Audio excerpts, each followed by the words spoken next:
We are now in Chapter 1, The World of Religions. We are discussing the Discovering the True Church, written by Father Agustin Florentino. So the first chapter in his book is like showing the big picture to the reader. What are the different religions in the world? What about in the Philippines? What are the big religions? And what are the different religions, whether they're big or small? And somehow, to better understand what will be discussed very soon in the next chapters. It's like this gives like the global picture to the discussion.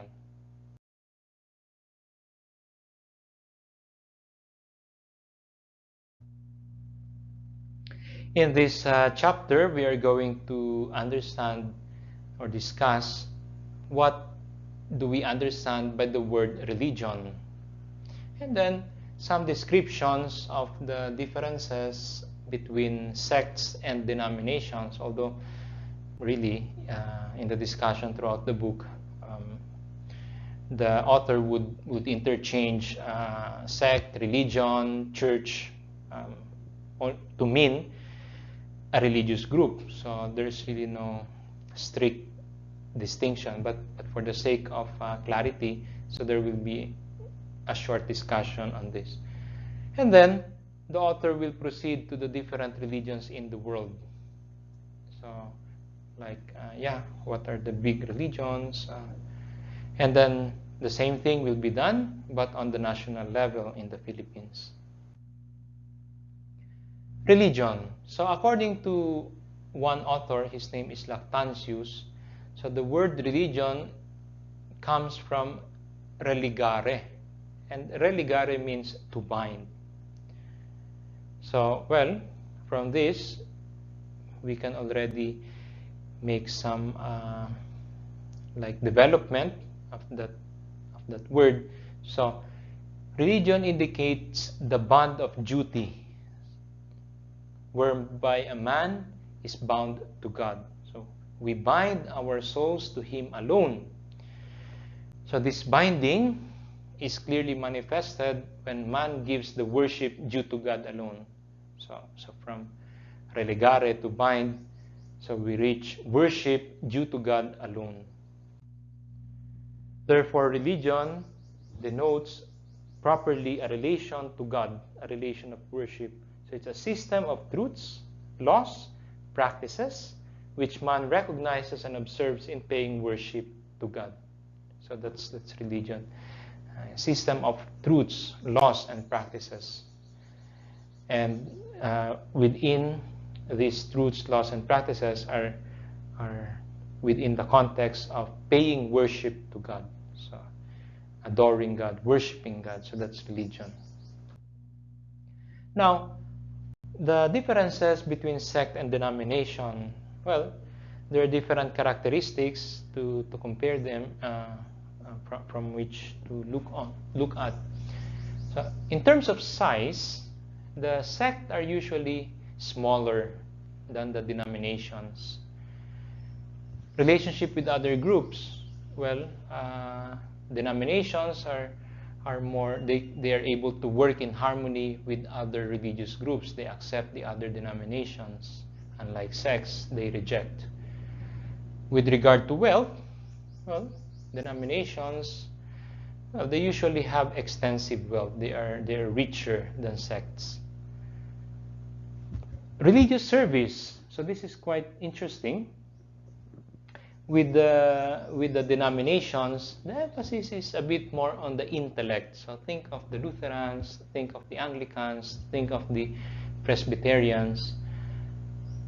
For the sects, the emphasis is usually on the emotion. So they try to recapture the conversion thrill. It's more informal. There's an extensive participation of the people. What about the pastors, the ministers? Well, for the sects, the pastors are usually unspecialized. They have very little if any, professional training. And usually they only do it on a part-time basis. So the opposite is true for the denomination.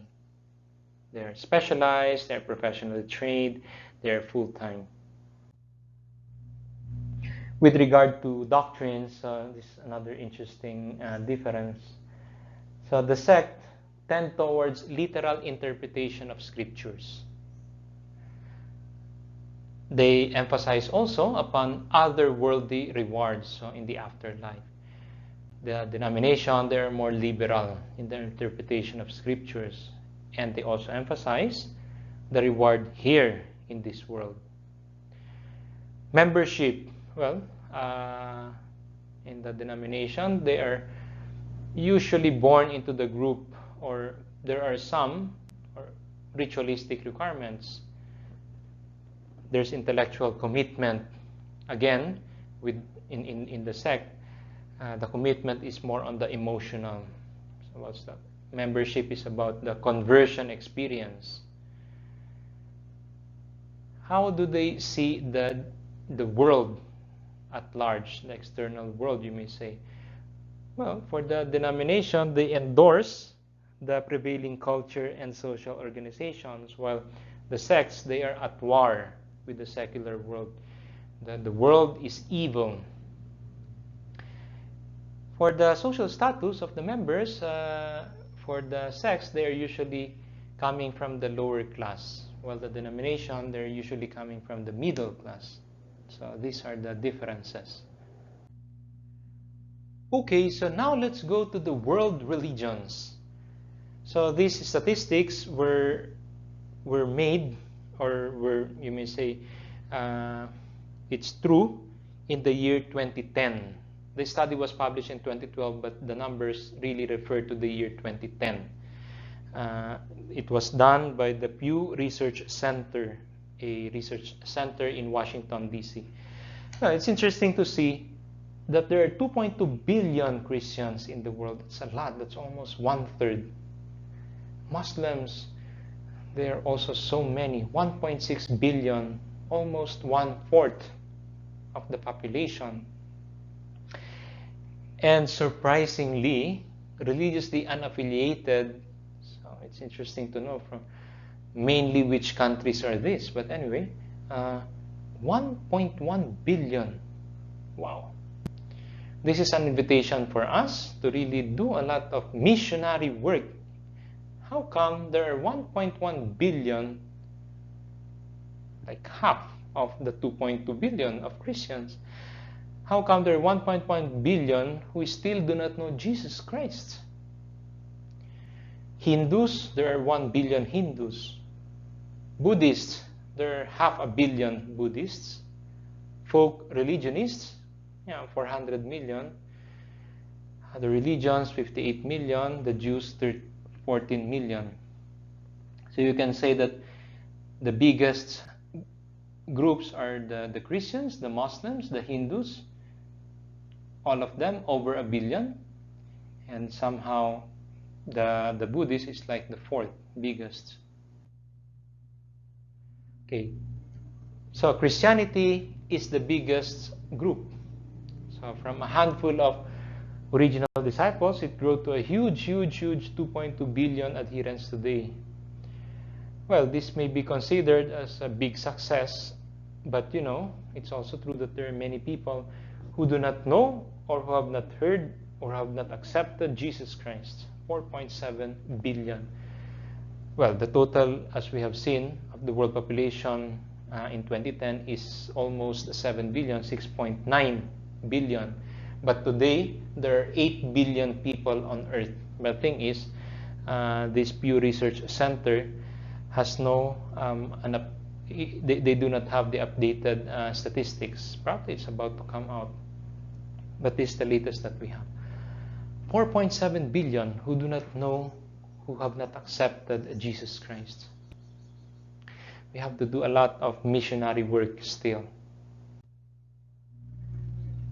Within Christianity, we see that, well, unfortunately, it's no longer a single religion. but divided into several denominations. Today, the biggest groups within Christianity are Catholics, Protestants, and the Orthodox. Here is how the 2.2 billion is distributed. So there are 1 billion Catholics, 50.1%, practically the half, a little bit more than half of the Christians are Catholics. 800 million, a little over 1/3, are Protestants. 260 million are Orthodox. 28 million are other Christians. Looking deeper into the Catholics, so this is what we see. So unlike the other Christian churches, the Catholic Church is still one group with one faith. The Catholic belief is summarized in the Catechism of the Catholic Church. The Catholics have only one head, called the Pope. So this is the Catholic Church is composed of 1 billion members in 195 countries. It is literally Catholic, meaning universal. So one can find a Catholic Church almost everywhere in the globe. The 5 biggest Catholic Catholic populations are Brazil, 127 million, Mexico, 96 million, the Philippines, 76 million, the United States of America, 75 million, and Italy, 49 million. So in the year 1054, the Orthodox separated from the Catholic Church. They number 260 million today. So it's good to know that for the first 1,000 years, when you say that a person is a Christian, you actually mean that he is Catholic. When you say that the person is Catholic, you actually mean that he is a Christian. Why? Because everyone was Catholic for the first 1,000 years, with very, very few exceptions. Okay, so here and there are what is called the Nestorians. There was a council before, and those who did not agree with that council, so they followed Nestorianism. I don't know if they still exist today, but they existed for some time. Also, one early separation is the Assyrians. The Assyrians still exist today. Also, you have the Donatists. Also, you have this and that. But they are very small groups. I don't know if they would reach 1 million or I don't know. But they are very, very small groups, each one.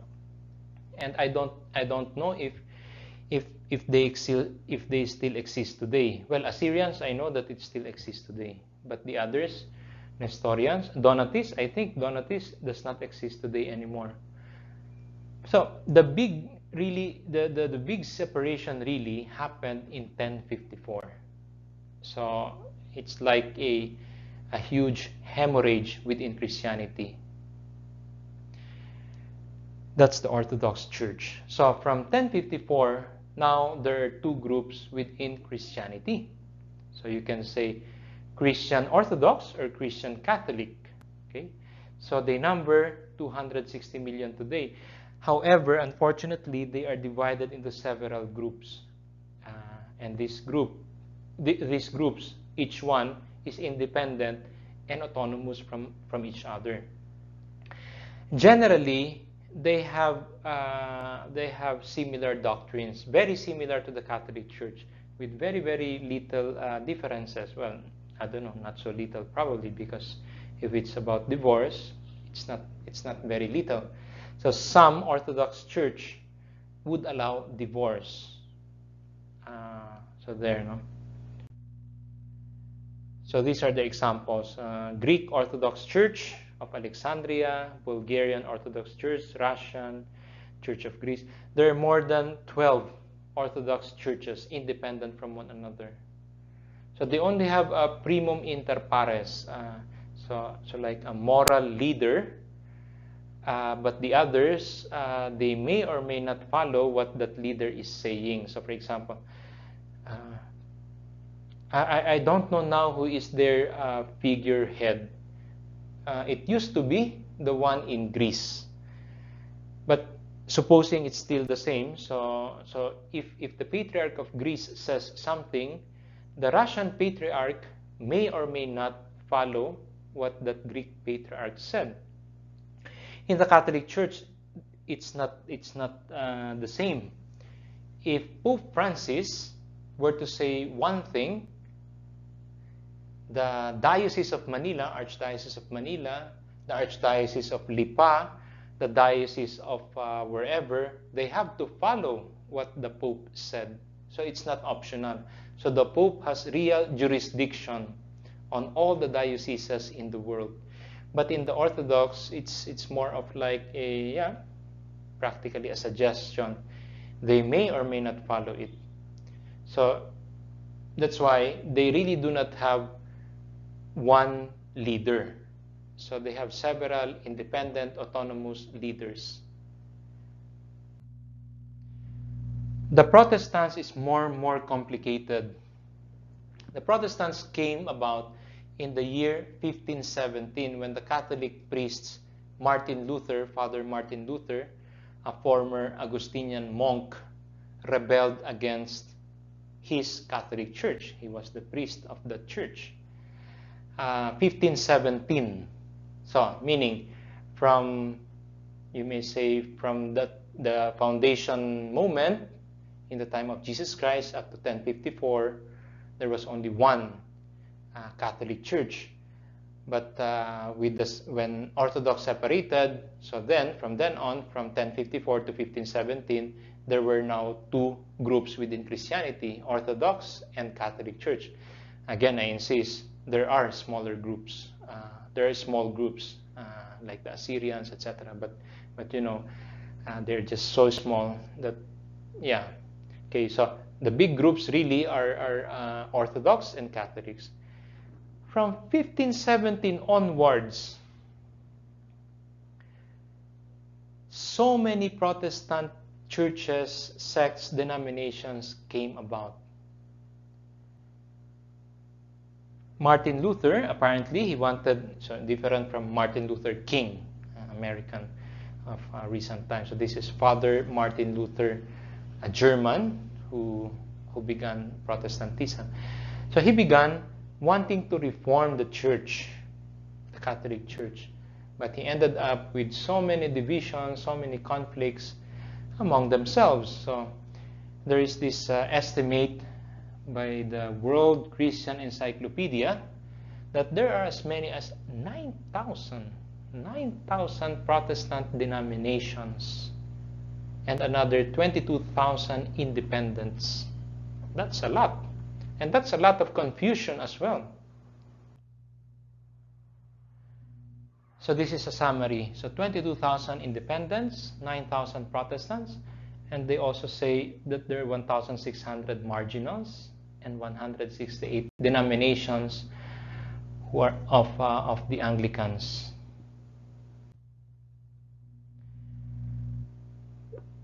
Although the World Christian Encyclopedia's method in determining what counts as a denomination may be debatable, but what is clear is that there are several thousands of non-Catholic denominations today.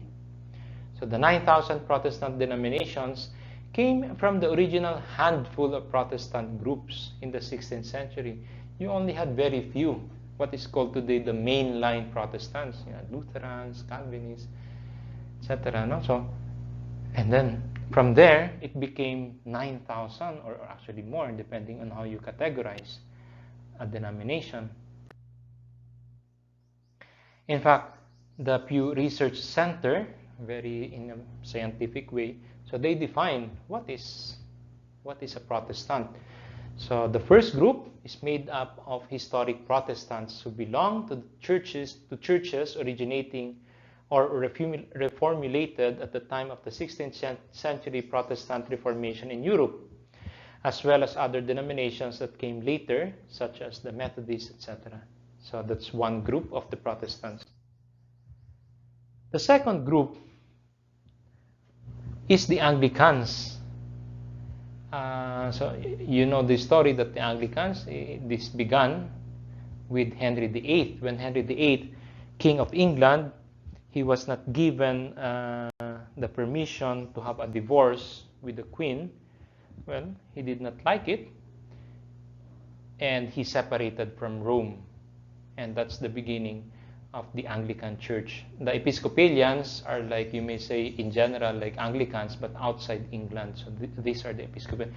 But the Episcopalians themselves are divided into many independent groups. And then the third group, broadly defined as Protestants, is the independent Christians. So they claim, the independent Christians have developed ecclesial structures, beliefs, and practices that are claimed to be independent of historic organized Christianity. Okay? So, how is the 800 million divided or distributed? So, the biggest Protestant group, actually groups, are the Pentecostals. So the Pentecostals are 86 million. Anglicans, 85 million. Lutherans, 78 million. Baptists, 72 million, etc. Keep in mind that the 86 million, the Pentecostals, it does not refer to one Pentecostal denomination, but to a group of many Pentecostal-inspired denominations. So, for example, you have the original Church of God. So it has the Pentecostal inspiration.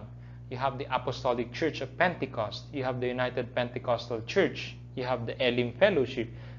So these are independent from one another. It's just that their inspiration is Pentecostal.